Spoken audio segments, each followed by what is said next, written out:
Okay. Good afternoon and welcome to today's webinar, Supporting Recovery Through Community Engagement. Thank you for joining us as we kick off Brain Injury Awareness Month. My name is Annalise Massimo and I'm a Community Outreach Specialist at the Brain Injury Alliance of New Jersey. The Alliance is a nonprofit organization with a mission to provide education, awareness, prevention strategies, advocacy, and support for individuals who have been affected by brain injury. I would like to announce that we will be hosting a second part to this webinar series on March 18th, 2026, called Get Out There, Overcoming Psychosocial Challenges After Brain Injury. The session will explore socialization and community engagement presented through the lived experiences of survivor Jake Wilson and his mom, Kristen Wilson. We also have a webinar series planned for the month of April focused on nutrition after brain injury. To register for our upcoming webinars, please scan the QR codes or use the link that I'm sending in the chat. Before we continue, I'm excited to share that BIANJ is hosting our second annual family camp this summer, taking place June 25th through June 28th at Happiness is Camping in Hardwick Township, New Jersey. Our family camp is an overnight experience designed for families affected by brain injury. If you're interested in joining us, you can scan the QR code on the screen, and I'll also send the registration link in the chat so you can access it easily. Just a few housekeeping notes before we begin the presentation. All attendees' microphones have been muted. If you have any questions during today's webinar, please type them in the Q&A box. We will get to as many questions as possible at the end of the presentation. This webinar is being recorded and will be available for viewing on the BIANJ website after today. At the end of the webinar, a link for a post-webinar survey will be placed in the chat. We value your feedback, and you must complete the survey in order to receive a certificate of attendance. Once you complete the survey, you will automatically receive your certificate of attendance via email. Our presenters for today's webinar are Elizabeth Louie and Amy Heater from Kessler Institute for Rehabilitation. Liz Louie is a certified therapeutic recreation specialist and has spent most of her career providing recreation-based services to individuals within the acute rehab setting. Currently, Liz provides therapeutic recreation interventions at Kessler Institute for Rehabilitation in Marlton, New Jersey. She serves as an integral member of the Brain Injury and Stroke Support Group team, offering ongoing education and strategies for integration of individuals with disabilities and their loved ones. In addition to specializing in acute rehab, she also has a passion for aquatics. Amy Heater is a graduate from Temple University. Amy has been working in the healthcare field for nearly 20 years, providing services to a variety of populations ranging from mental health to brain injury in a variety of settings. She currently is employed as case manager at Kessler Institute for Rehabilitation, focusing on connecting patients to community-based services upon discharge. Now I am pleased to welcome our presenters for today, Elizabeth Louie and Amy Heater. Also, I forgot to mention that if you could please type your name and where you work, what you do in the chat. Elizabeth and Amy want to know who is here with us today. So I'll stop sharing and you can start sharing. Thanks. We appreciate the warm welcome and we're happy to be here today. Right. We are also a little bit newer to Microsoft Teams. We are so used to Zoom. How do I just hit share? So on the top right, there is the yellow button, and then click share content, and you can choose the window for the PowerPoint.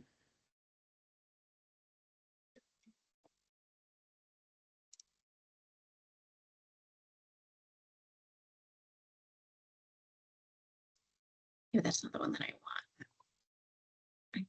Sorry, guys. Technology is not my thing. Thank God Amy's here. But we appreciate you being here today. And thanks for letting us know who's in the audience. We appreciate that.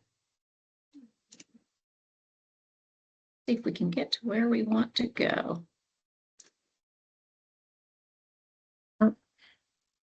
So we're seeing not the presentation. If you click share again on the right side, it says either screen or window. You want to click the window and Yeah, and choose it's the not giving PowerPoint us, there. so it's giving me PowerPoint, but it's not giving me the PowerPoint that I sent you. Okay. Do you want me to share it? Because I have it up. Sure. Okay. And then what I'll do is, since we've got two computers here, I'll pull it up on ours as well. And then is there a way, Annalise, that we should be able to see it as well? Because right now we cannot. I'm sorry. See, I haven't put it up yet. I'm putting it up now. Let me know. There it is. Okay, beautiful. We can see it. Awesome. Beautiful. Thank you so much. Thank you all for joining us for your lunch today. And thank you for starting to enter into the text or into the chat box, kind of where you're coming from. Part of the reason we ask that is we know sometimes if we're talking to other folks who work in the field, it looks a little bit different than if we're talking to individuals with brain injuries, their loved ones, their caregivers, and kind of their support network. And it looks like we have a lot of folks working kind of in the rehab world. And not even here. We have friends in Dublin. Wow. That's pretty impressive. Thank you guys for joining us today. All right, Annalise. Ooh, beautiful. Thank you. So this first slide really just sends out or just captures the information that I believe was sent out prior to the registration. Just kind of a brief overview and those learning objectives, because we know typically if you are receiving any type of CEUs for this, most fields are looking for those. And so really our goal is to talk about community and what it is, and then be able to talk about some community connections and those resources, because we know that there are never quite enough resources wherever we are in the world. And things are always changing. You know, I've been in it for 40 years. So what I did in the very beginning is not necessarily what happens the way things are today. So we're hoping that you guys will also be able to provide us with some input on perhaps some ins and outs and ways around that you have also experienced in your setting and type of population that you're working with. So our first question that we wanted to throw out to you was, what do you believe is your definition of a community? And where would you like to apply that? Or how would you like to apply that?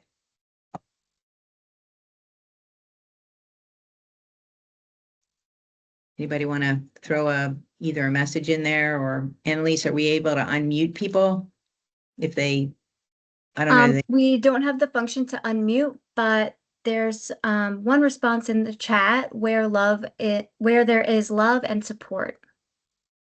Yep. Okay. And we have lots of different types of settings here. We've got community projects, we have children's hospitals, we have, it looks like a community outreach with Parks and Recreation, maybe, our Dublin friends. I'm not sure what type of place you have there. Yes, a group of people with shared interests and supports, creating a sense of belonging and purpose, feeling to belong to some place, a member of something or somewhere where you belong. Yeah. So, yep. So to begin the discussion of the complex topic of community participation, you first want to define the word community. And these are just a couple of things that we found in research or textbooks that have, sort of given us all an opportunity to recognize where a community might start. So it's often thought of in terms of a place, or a group of people that share a common locality or characteristic, a neighborhood, a school, a residential or senior living, pediatrics, religious, online, professional, specific. And we are aware and of others that we're participating in without realizing the extent of the community that we are in. We might be viewed by outsiders as being part of a specific community, depending on an outward appearance or other variables such as a career or a place of residence. What's really interesting is most of those definitions came right from a textbook that we use kind of in our rec therapy world. But if you compare those even just with, the Merriam-Webster online, same thing, very similar definitions, right? So they identify community as a unified body of individuals, such as people with common interests living in a particular area, or a group of people with common characteristics or interests living together within a larger society, a body of persons common, and especially professional interests scattered through a larger society. So even from a rec therapy standpoint, those definitions very similar to what you would find if you just went ahead and did a Google search. Part of the reason that this topic becomes so important from a rec therapy standpoint, or how Liz and I kind of got here, is because for those of you who are in Jersey, I think every May in Edison, there is the Disability Expo. And so we were on a professional board together. We had a stand, and really the thing that folks kept coming up to us about or wanting were connections to resources, or how do I go about finding X, Y or Z. And so we know that that's often what people are looking for, resources. How do I get engaged? How do I get involved? How do I take what I've learned in my rehab stay, or I've now graduated from outpatient therapy and I've returned to some sense of normalcy? And what does this look like? What does this mean for me? Fortunately for us, we were situated right next to a golf exhibit, an adaptive golf exhibit. So we could also just say, hey, here is some of what you can do from a leisure standpoint. Yeah. And I know a lot of us that are professionals, when we're out and about just doing our normal daily activities, not even necessarily in our work world, we are always keeping our eyes and ears open for new things that are out there, making connections with people. And hopefully that will always be something that is an easy way for us to kind of just keep ourselves aware of what's going on out there. So some of the benefits of community reintegration or integration, as Amy said, we sort of looked at it I looked at it as a provider, as an inpatient provider, with knowledge of, what I was providing for people that were being ready to be discharged, and also from volunteer opportunities that I've had in my professional role. And we also, part of what I do when I assess patients when they're in an inpatient setting is ask them about their community involvement, the people that they are associating with, and the places in the community that they like to go, whether that's from a work perspective, definitely a faith perspective. It's one of the things that both Joint Commission and CARF want to make sure we're looking at as we assess a patient as a whole patient-centered care. So the word community is definitely something that I use when I introduce myself to my patients and their families. And I'm always kind of just keeping my eyes and ears open for things that are going on around our Marlton community / New Jersey. But that doesn't mean I'm not looking for things that are out there so that we can maybe try to model some of those things or borrow some of those things to add to our resource file for things that we can offer our patients and our staff members when they want to know additional information. So one of the things that has changed here recently, again, from a case management, discharge planning standpoint is, we're always kind of aware of what are those Medicare guidelines? What are those Medicaid guidelines, for ongoing resources, access to services upon discharge. And so we now ask upon admission, they're called health-related social needs questions. Some of you all may experience this even when you go to see your primary care doctor, right? So it asks those questions of like, whether or not you have any difficulty paying for things like your rent, your utilities. Do you ever have concerns with putting food on the table? And then it also, some of the questions that we've integrated into our system here are also related to social connection. And, how often do you talk to friends or family on the phone? How often do you get together with friends or family?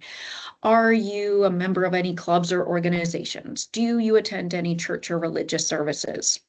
And one of the things that we find is that a lot of folks trigger for needing resources in those domains, because maybe we're talking to friends and family on the phone. Maybe we are getting together with friends and family, but what is our connectivity to the community? What does it look like beyond the support, that friends and family are providing? So one of the things that we've done, and again, a lot of our resources are more here in the South Jersey area, has really started to identify some additional resources to familiarize patients and families with, to help them be connected at time of discharge. Because it's really difficult to go from being in this inpatient environment where you're doing your 3 hours of therapy a day, you're meeting the rec therapist, where you're having exposure and opportunities because you are in a structured environment, and then having to go home and figure out a lot of that for yourself. Yes, we do connect for the ongoing therapy services. So those home health care services, whether it be the OT, PT, speech continuing in the home, or getting to an outpatient location. But if you're only doing that 2 or 3 times a week, what does the rest of your week look like if you're not returning to employment, or if you were already retired? And when those services kind of wean down, and you're kind of in that final, next week is going to be your last week of treatment phase, then sometimes that little panic button goes off, and people might be like, oh my God, what am I going to do if I don't have this? So one of the things we always say is just keep the paperwork that we give you in a place where, as you're going through your continued recovery, if you need that or when you need that, where it is, pull it out, go through those things. And at that point, you still have our connection with our contact information. You have those handouts that you can read. You can now put together where you are in your recovery with, those things that you want to be able to do. And hopefully, if you need those modifications, you can still talk about them, or at least think about them in a way that's a lot more real time than it was maybe when we talked about it when you were still here in the inpatient setting. So, just having the knowledge to know that you still have those connections for some people can be hopefully like a lifeline for transitioning in your thoughts and hopefully in your levels of activity to what comes next. Right? So just like the question of what is community, what is community integration? And so here again, just some of the definitions that we found that are more of those textbook definitions. One of the things that we find is what that definition looks like often depends on where you are. Are you in a more urban area? Are you in a more rural area? What are your access to resources?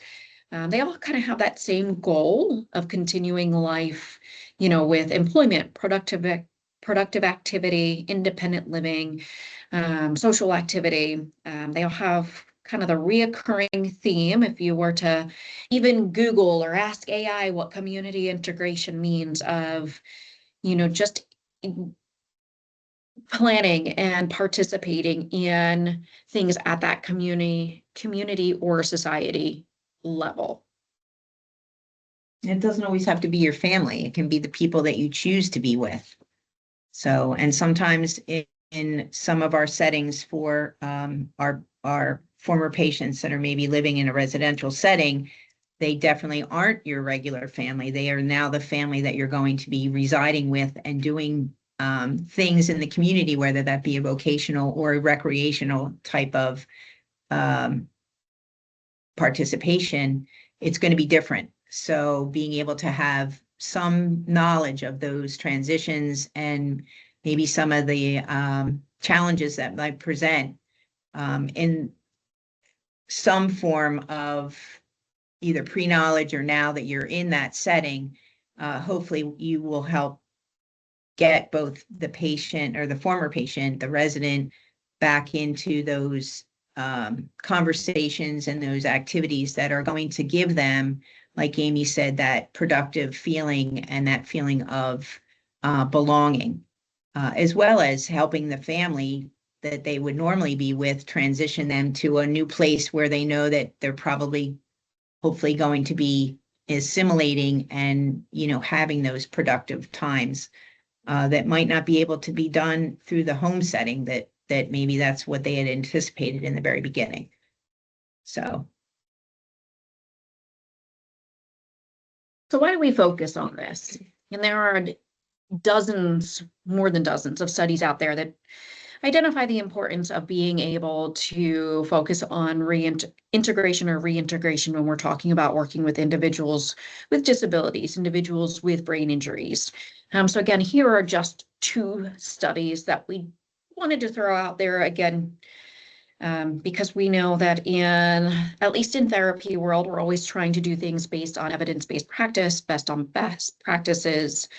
And so we know one of the things one of the studies just shows the benefits of relieving caregiver burden, and improving overall satisfaction with quality of life. That quality of life really is both, the individual with the brain injury, but also for that caregiver too. Again, there was another study published in 2015 that focuses on reducing rehospitalization. So especially after times of discharge, again, from these very structured environments where you have a lot of folks who are anticipating your needs, and now you're returning to a home environment, and having to advocate for your own needs or figure out how to have your needs met beyond whatever type of services you were set up with at time of discharge. I know one of the things that we focus on a lot here, we talk to families a lot during what we call family training, is fall reduction. Because of course folks want to return to their prior level of function, but they're not always mindful or aware or thinking of, oh, now that I am walking with this rolling walker, how do I get my morning coffee from my Keurig that's on my counter over to my sunroom, because I really enjoy being in my sunroom in the morning because I get to see here in the Northeast at least the 4 different seasons. A week ago, we would have been staring at the snow. A month from now, we'll be looking at the flowers. So here we are very much focused on kind of that second one and kind of reducing rehospitalization, reducing fall rates, and really just being able to get folks to be able to stay in their home environment once they've discharged from the hospital, from the acute rehab levels of care. And then of course that, the importance of the independence and functional abilities also get highlighted in this study. And I think you also have to look at the population of the person that you're talking about. Pediatrics are going to be different than geriatrics. The burden of care that might be necessary. The person who had the brain injury may have been the person who took care of someone who was in the home with mild or more significant dementia. So now that they're back together, they both probably need some sort of level of care, and that might be changing versus you've got pediatrics where you've got a whole family of activity, and now you're bringing someone back home from a hospital setting, and reintegrating them into not only just the home life, but getting the kids to school or having to go to outpatient therapy. So there's a lot of different challenges that might come up based on who the population is that you are dealing with as you're going through your hopefully continued recovery and reintegration to those activities that you're looking for to provide that quality of life. So this next slide, it's exactly what it says. Why focus on community integration or reintegration? Here I went with community integration because of the fact, just because of the level of care that we are at. So one of the things that's really interesting is I actually am teaching at one of our local universities. And so just with that first bullet point, my students now, some of our more traditional students, just can't fathom, or they just don't understand how just a short time ago that folks with varying level of disabilities, right? So even physical disabilities, how they were kind of just put into a facility, sometimes up on a hill, and weren't necessarily part of the mainstream community in any way, shape, or form. So we know that there's been a lot of laws and legislation just around deinstitutionalization, and just having folks being able to participate in their community. And we know that in long-term care settings, there's a lot of the verbiage is around person-centered care, right? So treating an individual as an individual versus a brain injury, for example, versus a stroke or any of those neuro changes that have changed.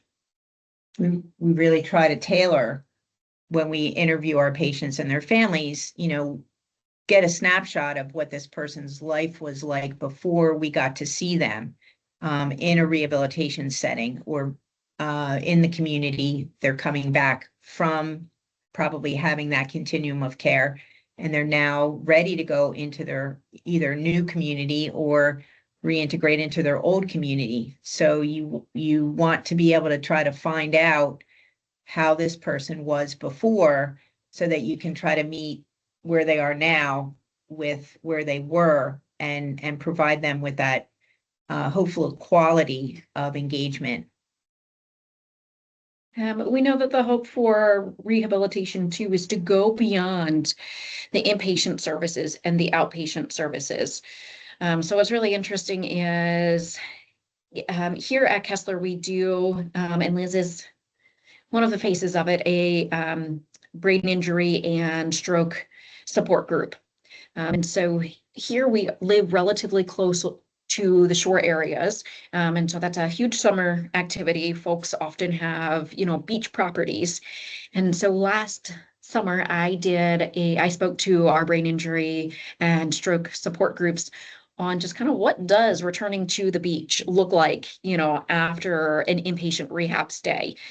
And just talked about some of those barriers to things like the things that we sometimes take for granted, even the accessible parking, or if I am discharging at a wheelchair level and I just want to get my toes in the sand and the water again, where can I find a beach chair? And what was really interesting in that particular group is, we had a family member who was in attendance and said, oh my goodness, we used to be folks who were just spontaneous. We would just wake up one morning and say, it's a beautiful day. Let's go for a hike, or let's go check this place out. And they were like, and now we can't do that. We have to think about all of these new things. And that really speaks to that second bullet point of, we hope to help folks return to some sense of normalcy. Whatever normal may mean for an individual or their caregiver. And so that's kind of the nice thing when we start talking about returning to the community after being in a more structured environment, is starting to think of some of those things based on physical functioning, cognitive functioning, and then sometimes those medical needs, pending our folks who maybe are discharging with enteral feeds, maybe have a Foley in place. Needing assistance with toileting. Yeah. Having to stay out of the sun, medications can change people's tolerance for being out in the sun.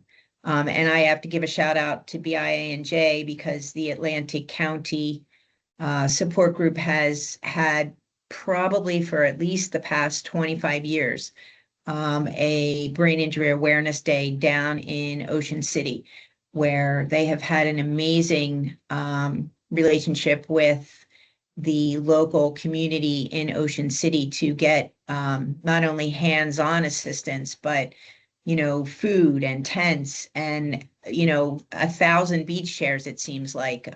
When I first started, there was like 1 per 3 communities, and if you happen to get it, yay, but there were a lot of people that needed it. So the first time I went and I saw like 20 beach chairs, I was like, oh, this is great. So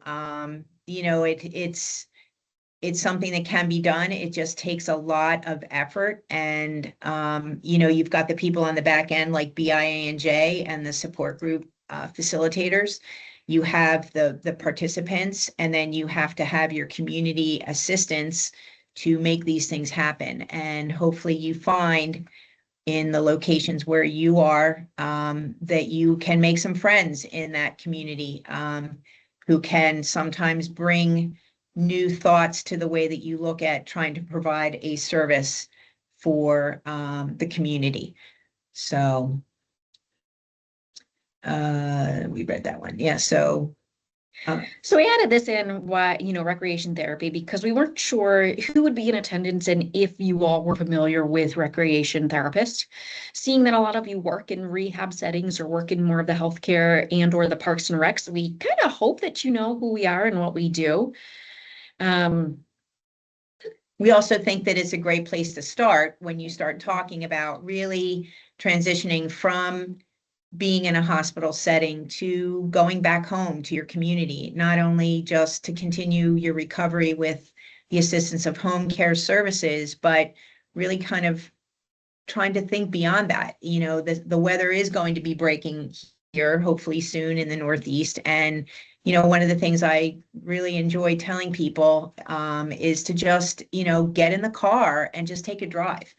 If you have a sunroof, open it up, get some fresh air and sunshine, drive to, we have the drive-in diner Weber's, so you can get like a hot dog and a root beer float. And it's just a nice way to sort of transition yourself back into something that's fairly easily done. And hopefully something that brings you and the person that's with you some joy of normalcy, like Amy said, and just trying to think about trying to adapt things that you did before that, made you feel like you were you, being able to get a haircut, getting your nails done. If you're someone who used to get manicures or maybe a pedicure, and, just thinking about being able to resume those things, in your own salon, or maybe having someone that, come to your house and be able to do that for you, just so that it helps you to continue that journey in your continuum of care so that you can resume that person that you want to be. However long that takes, we always talk about, we don't really have a good timeline for that, but we always say, just try to stick with the plan. You're going to have ups and downs, but you also have a community of support, not only with us as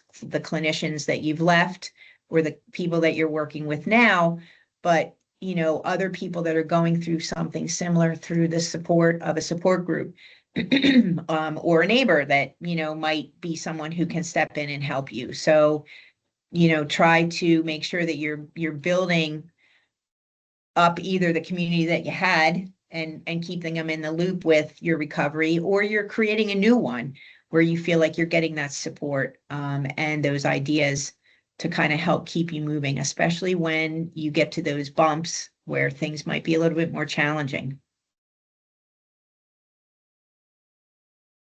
So one of the things that Liz and I both kind of identify from a rec therapy standpoint is that we both kind of, when you ask what rec therapy is, you can get 1,000,001 different definitions. And I often find that's a direct result of just a rec therapist experience. What is the setting that you're working in? And then based on that setting, what's within your scope of practice within that setting? So for us, we often say that, we are that practical application of what you are doing in your OT, PT, and speech therapy services, right? So we know here they have these very structured tasks that they are doing with the hopes and the goal of increasing independence, right? And maximizing your functioning from a physical and from a cognitive standpoint. But then we're going to take those things that you have learned in your OT, PT, and speech sessions and now try to apply them to the parts of your life that are equally important. So your leisure, for some folks, your vocation, your return to work, your education, your, returning to your religious community if you are part of one. We also know that it's really important to build strong communities to do that. And again, we asked early on, what does community mean? And we know that definition changes depending on who you are and kind of what your community looked like, but prior to a brain injury, for example. And then one of the things that we, recognize, I think most of us do, but don't always think about in this sense is we can be part of a community, or we can be involved in leisure and recreation-based activities without necessarily being a full participant from a physical or cognitive functioning standpoint. So Liz already gave a great example of that. Here we have one of those drive-in places where you can get your milkshake and your hot dog. So maybe at this point, you're not getting out and going to the counter and ordering it. Maybe you're not pulling the wallet out and paying for it, but you are just enjoying something outside of your home, which can be a pretty big deal for some folks. Especially the first time. Yeah. The first time is always going to be the hardest. Most of you that are out there working in the field have experienced that with your residents or your patients or your clients. And, it's one of the things that we talk about, but until it actually happens with the person, I don't think they actually understand what that really means to them as well. And we try to make sure that we discuss those things with a care partner so that if, and most likely when that happens after they've left this particular setting, they may be a little bit more prepared for, oh yeah, I think they talked about this back when we were still in the hospital. So, we don't want to scare people. We don't want to deter people. We just try to add the challenge of, the first time you're going to be planning for things like this. And to try to keep it as simple as possible, just so that if there are some pitfalls during that experience, hopefully they're not ones that are going to deter you from trying it again or doing something different. Even when I think about being a spectator, I think about sports. Mhm. I hear the word spectator, my brain goes directly to sports. And so sometimes what we've seen with folks is they themselves aren't necessarily trying to return to playing soccer or basketball, but maybe they have a child or a grandchild who they want to just go see games, right? But if you think about, for someone with a brain injury, the amount of stimulation that occurs in a gym, I'm just going to say gym because of the time of year it is, that can be difficult to return to, just going to watch your child or grandchild play in that basketball championship game, because you've got the sneakers on the court, you've got the whistles, you've got the lights, you've got you've got people sitting behind you, in front of you. So you've got all of these things that are outside of your control that can be very overwhelming. So when I was working more with our combat vets who had the PTSD and the brain injuries, we spent a lot of time just figuring out how to support our veterans in returning to just being able to be dad and attend, sporting events with their spouse, and to support their child. So anytime I hear the word spectator, yes, sometimes we can be passive participants in our rec and leisure activities, but if we're going somewhere that is very loud and very stimulating or overstimulating, what does that look like for an individual with a brain injury?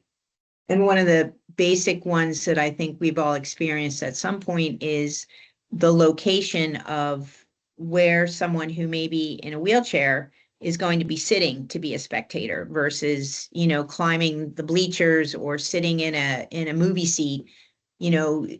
Before, when I first started, you had to park in the aisle, and, people are going to be drawn to your attention because you're sitting in the aisle, and maybe they need to get out to get a soda, or, why do you get to sit in the aisle and I have to sit all the way over on the other side? So a lot of times, and especially too, as a new practitioner, sometimes those things can be challenging in your field of expertise.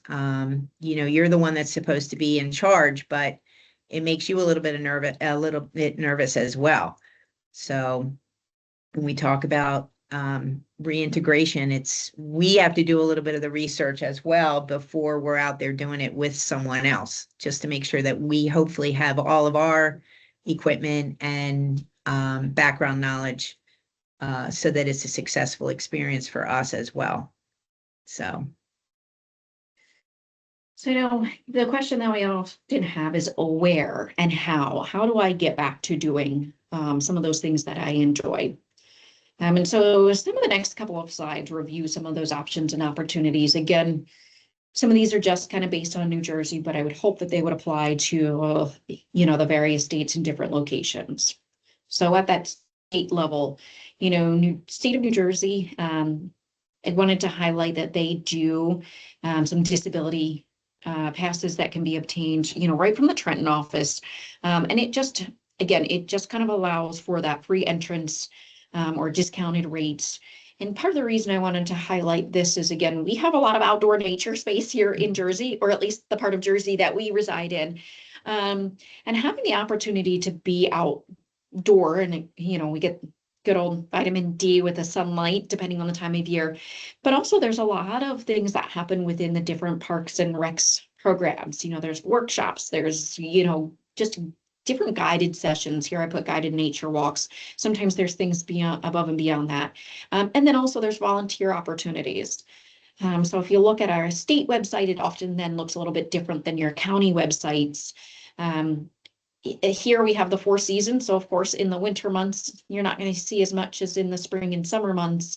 But we actually, again, in some of our brain injuries and stroke support groups, we've had family members talk to us about one of the things that they found really helpful was they live near one of the parks. And that's where they were getting up and going to the pool in the morning or going to the pool a couple of times a day, because that was where the most accessible pool was for them. And so sometimes those are those things that if you're not someone who enjoys being outdoor and hiking and camping, it's just one of those resources that's at our fingertips, but we can easily forget about, again, if you don't prefer to be outside. Inside things.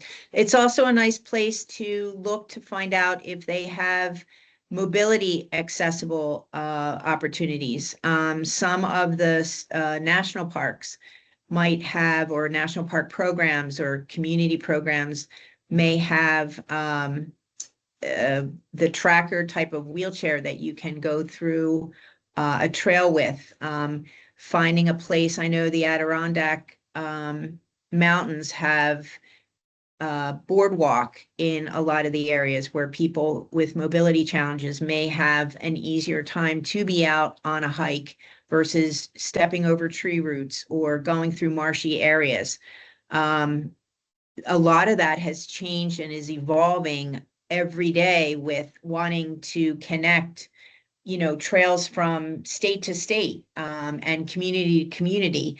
That is a wonderful opportunity for people to get involved in fundraising, in, just learning or getting physically ready to try to go back to something like that if it was something that you had done in the past, or maybe you want to try something new in the future. It's a nice way to get started on that. Some of the other places that we have for making these connections are our local libraries. I know BIANJ is going to be having an event at the local library in Cherry Hill, which is also in our area. They're a great community partner. They're usually very accessible. I know the Cherry Hill Library has like a coffee shop, so you can have, a cup of coffee or a juice and a little snack while you're there. It's a great social place for people to meet up. They have other things like movies. They have teen programs or child programs that are associated with sometimes just things like the summer. Someone wrote the TBI fund also provides supports and services. Yeah. And individuals. We just didn't get there yet. Yeah. We put libraries in here because we're fortunate here that our library system is, pretty well established. One of the things that's really nice, at least in South Jersey too, is they do parks, or they do passes for places. So some of the different museums, instead of paying, the entry fee, you can go to your local library, you can borrow the pass. Some of them are 2 people, some of them you can do up to 4 passes at a time. And so again, same thing, especially if you are just starting to kind of return to community, it can be a little scary about the thought of spending a lot on a museum and you just don't know, maybe from an endurance standpoint, how long you're really going to be able to tolerate being there. So, if it's $60 to get into a museum and you don't know if you're going to last for 30 minutes or 3 hours, it can be a little overwhelming to think about paying that much, not really knowing, or if, you're just kind of starting in your return to community. So that's a really nice feature and it again, that it's not just one pass, that some of the places do up to 4 at a time. And the other nice thing about libraries is they often have a variety of different volunteer positions that would be available. It might be sorting the books. It might just be sitting at the desk and saying either welcome for people or, you know, I don't know how, I haven't been to the library for a while, but I think we all just have little key fobs that we check out books with now. But it's a nice place to go. It's quiet. So if, you know, noise levels tend to be maybe some trigger, it's more of a quiet type of spot that hopefully would be a nice entry for people to try something new or to maybe get back to, even if it's just their own particular leisure reading. They have large print. They also have lending services for audio. So being able to introduce them to something that maybe they hadn't tried before, now they're ready to try. It's also a nice way to use it as a therapeutic tool if you're out there in the community. We also have additional community connections. We put BIANJ on there.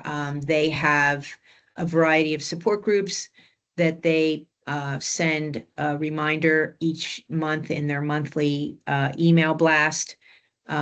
Both, I believe they're mostly online at this particular time, but a lot of our rehab hospitals have freestanding support groups that, you know, former patients and community members can participate in. I know we have one here at Kessler. BINJ also sponsors some online social clubs. They have one that has to do with art.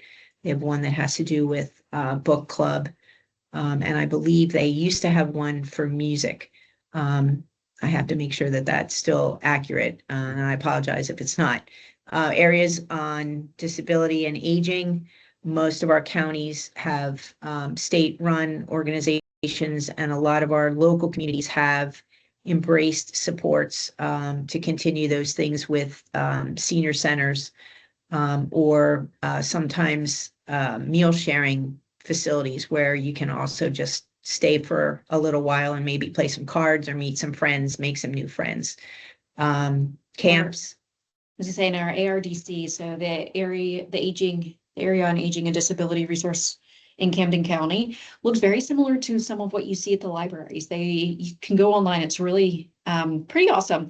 You can go online and you can register to go to like a bingo. You can register to go to things, and sometimes they're held like a one and done type of event. Or sometimes they are held consistently, like you meet twice a week, you meet once a month. Again, Pennsylvania, they have Philadelphia Corporation on Aging. So that ARDC really depends on where you live. So that's going to look a little bit different in each state as to kind of where more of your state funding is going for individuals with disabilities. Camps is located on there, and Annalise did speak about family camp that's upcoming. Camp Trek is also a respite opportunity for our BI survivors. I was the camp director many years ago, but a lot of fun was had by all. Churches often provide sometimes luncheons or have senior programs. Community colleges are a nice way to maybe get some music opportunity. They usually have a big social calendar of things that are kind of going on in their community. Sometimes people want to just maybe take a class. So it's a nice place to start. They also have offices for disability services. If someone wants to go back and actually get back into the schooling aspects for having additional times for testing, or maybe it's a program that has a PT or OT or speech program where they have clinics. I do believe the Adler group is working in Stockton down here in South Jersey. So I would hope that the students get an opportunity to work with, you know, people in the community that are coming in to participate in those programs that they offer. Adult day programs and medical day programs are typically seen in most communities. Again, those are mostly fee-for-service or Medicaid related. I'm not an expert in the financial aspects of those, but again, places to look. Office of Vocational Rehab or Division of Vocational Rehab, depending on your states, are places where vocational support and testing can be done. Perhaps there would be some sort of funding for maybe a modification in the home if somebody needed something that could be possibly a volunteer position, and then also maybe go back to a part-time vocation or new vocation. Having relationships with people in your community, business owners, or mentors. I know BIANJ is in the process of getting a peer mentor program together for our brain injury survivors. They have a wealth of experience because they've been out there working on things for a long time, trying to get these programs established, making friends with the support group leaders or business owners or places in the community that, want to have that partnership. It's a great way to just get people connected so that they have a place to start. And a lot of times, you just have to ask. Sometimes people have had the thought of having volunteers, but they don't really have the boots on the ground to be able to facilitate that. So I think it's worth the ask.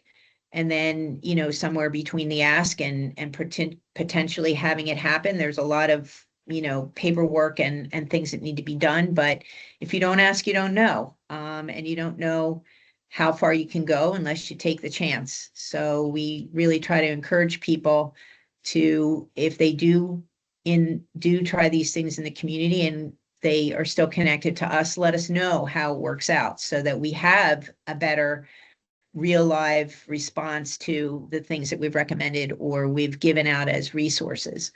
So we hope that, that our former patients will help us continue to provide the best possible services by giving us some feedback on what they've experienced once they hopefully actually get there. Some of these images here about volunteer opportunities. We know volunteer opportunities can always be a little bit of a struggle because of what Liz said. Is there already an established volunteer program, or is this just something that you're interested in? You're working with somebody or a family member's like, hey, my loved one really enjoys X. How do I get back to that?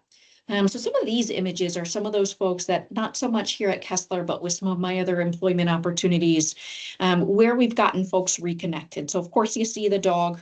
When I was down at Shepherd Center in Atlanta, one of the things that we did is we had established a relationship with one of our local shelters. And so as we had our different waves of our patients, the really nice thing is there was a great variety of opportunities within that location. So sometimes we had patients who would just sit and do some of the socialization. Sometimes they would walk the dog. Sometimes they would assist in bathing the dogs. Sometimes we had patients who had absolutely no desire to interact with the dogs or cats in any way, shape, or form.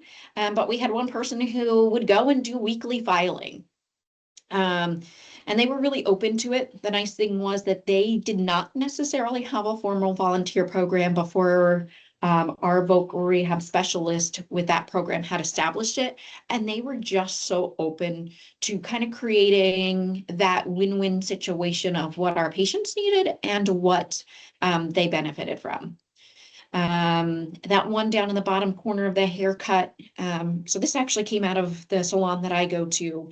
One of the stylists, her mother-in-law, has a brain injury. And they were just kind of going a little stir crazy with her not feeling like she had anything to contribute anymore, not doing much. So really they brought her in on the slower days to just kind of do like sweeping the hair, cleaning the salon, because she had been a janitor at an elementary school. Last time before my appointment, I got a phone call from the stylist basically saying, hey, Mom really wants to try washing hair. And they had asked if I would be open to being the person who trialed that. She did wonderfully. She was amazing. And again, it was just a growth opportunity within something that they created at the salon just based on like a loved one having a brain injury. Those medals, I put medals down there because when I worked in long-term care, we had folks with MS, and so we did an annual MS walk. And each year we took a crew of our residents, and they just handed medals out at the end of the race. We had some folks who didn't have MS, but they were just, they were so ingrained in the community because of residing in a building with other folks that they wanted to volunteer each year.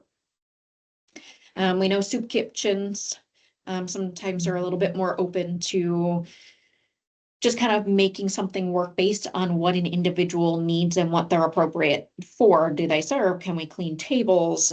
Do we just do setup and cleanup? Just say hi, stand right. at the door and say hi, welcome in, things like that. And then I have that frog down there because we have a nature center in my hometown where last year for my mom's birthday, we went frogging because it was that time of year. And the individual, we did the registration online, and then we were greeted by somebody who went ahead and, had self-disclosed that they were a volunteer at this particular location. They checked us in and then kind of directed us to where to get our nets, and were able to provide us with kind of what to expect for the day. And so that was really great to see that, yes, we had the park rangers, but there was an integration of some of the local community members as well, just purely based on their interest for nature and science. So we know the big thing with the volunteer opportunities is really working with a location to find out how formal or not formal it needs to be. Yeah. We know one of the struggles too is how do we get started when folks are, wanting to return to leisure activities or return to work, returning to education. For more of the leisure side of things here, of course, kind of looking into your local or state resources. I always say too, when you go down that rabbit hole and you find things online, if they do newsletters, go ahead and sign up for them. Sometimes in those newsletters, you'll see those a one-time offering of something, a workshop, a class. Sometimes you'll see where they start to offer things consistently. Or even if it's not in your community, it starts to give you where do I start to look based on where I live, even though that this may be more of a national organization that I've registered with. We're huge fans of newspapers still. We know that people don't necessarily do print the way that they used to, but there usually is a good section. Even in if the it's newspaper. the local like coffee chat thing, or sometimes you go to a restaurant and they have placemats that have different things on them. I'm a big one of grabbing that if it says, this particular place offers, afternoon tea or something like that, just so that I have an acknowledgement. Word of mouth, listening to the radio, the internet, of course, and, starting with BIANJ. I think we're running out of time. Yeah, questions. There we go. Thank you for your time, everybody. We appreciate it. Yes, thank you, Liz and Amy, for the very informative presentation. I loved your nod to the everyday activities that we sometimes take for granted, like getting your nails done, going to the beach, or just sitting in the space that you want to with your cup of coffee. We are running out of time. I don't see any questions in the Q&A, so if you do have questions, you can reach out to me, and I will reach out to Liz and Amy, and we will get back to you. Thank you again for attending and for your thoughtful questions and comments. The post-webinar survey is in the chat, so please complete it to receive your certificate of attendance. Thank you again. We hope to see you all at the March 18th webinar. This concludes today's webinar. Thanks. And Delina, I'm a West Virginia grad. So am I. Thanks, guys. Are you? Yes. Very good. That's so funny. Long time ago for me. Thank you, guys. Have a good day.